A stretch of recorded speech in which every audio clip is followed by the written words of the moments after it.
Alors, on y va. Donc, bonsoir. Charles Gretas, Kevin Sylvain, Guillaume Lorrain et moi-même, Carl Tulipe Hébert, avons l'honneur de vous présenter le projet d'un commensal ferrovipad. C'est l'idée de venir occuper les lieux liés à l'espace ferroviaire dans le but de générer une nouvelle dynamique à la Ville de Québec. La question qu'on est en ordre de se poser maintenant, c'est comment et pourquoi l'on fait ça. Québec est la ville diffuse par excellence. La grande dispersion métropolitaine a promulgué un usage excessif de la voiture. La voiture, elle, a nécessité des infrastructures lourdes, comme l'autoroute. L'autoroute représente une barrière sans plus-value qui s'impose sans égard à la continuité du bâti et des paysages.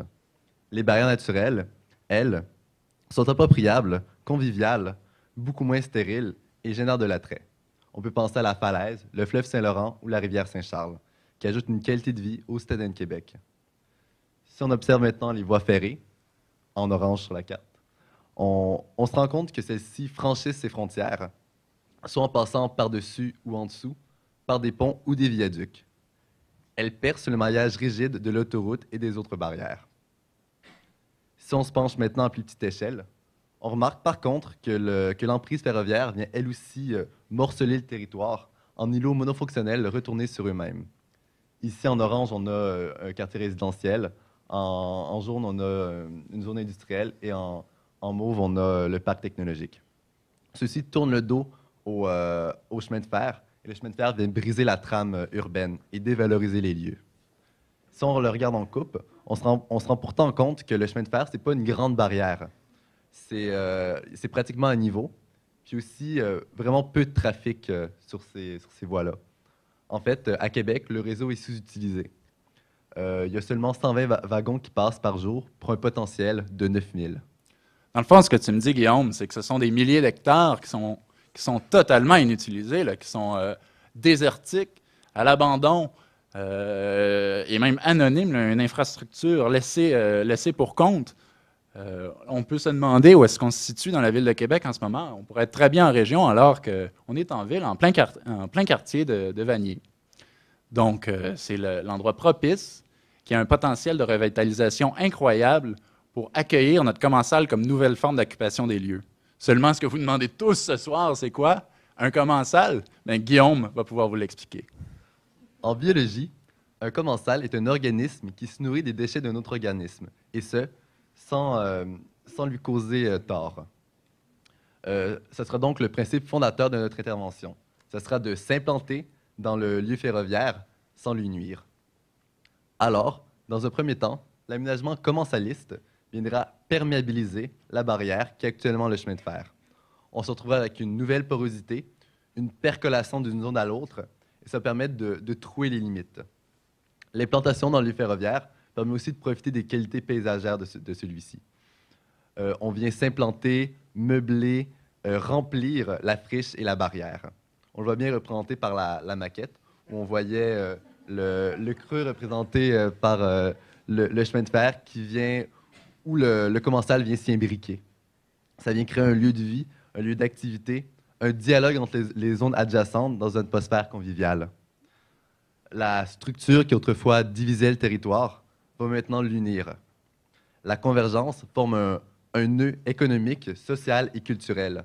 La modalité catalyse la suture des îlots fragmentés et favorise l'échange entre les zones qui étaient autrefois repliées sur eux-mêmes. En hiver, comme en été, des gens de tous les âges pourront y faire des activités. À toute heure, on pourra y jouer, s'y promener, flâner, faire des rencontres fortuites et même transiter. L'implantation d'un train de ville, ainsi que des pistes cyclables ou de ski de fond en hiver, vont permettre une mobilité alternative au sein de la ville de Québec. Au nœud vont venir se greffer des services et des commerces locaux. Il y aura alors une convergence de transports, d'activités et de rencontres, ce qui manquait cruellement à ces zones-là.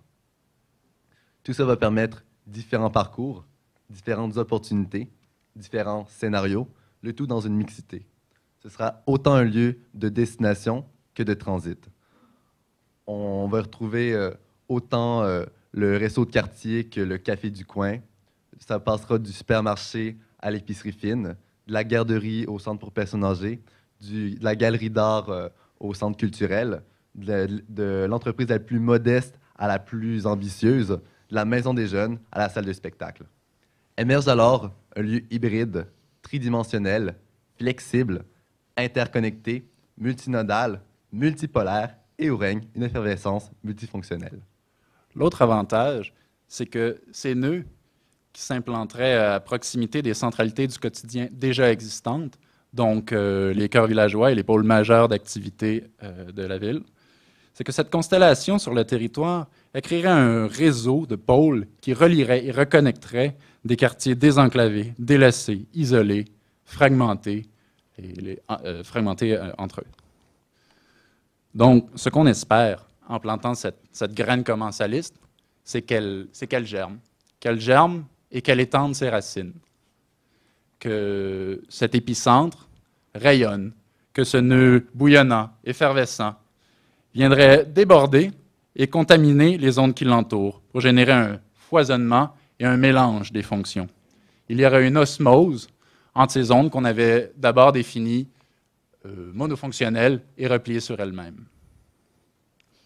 Au final, la commensalisation du chemin de fer catalyserait tout nouveau développement de la ville de Québec. Le bâti viendrait s'agglutiner autour de cet axe structurant de cette colonne vertébrale. On assisterait alors à l'émergence d'une nouvelle morphologie et cartographie de la communauté métropolitaine de Québec. Merci. Merci.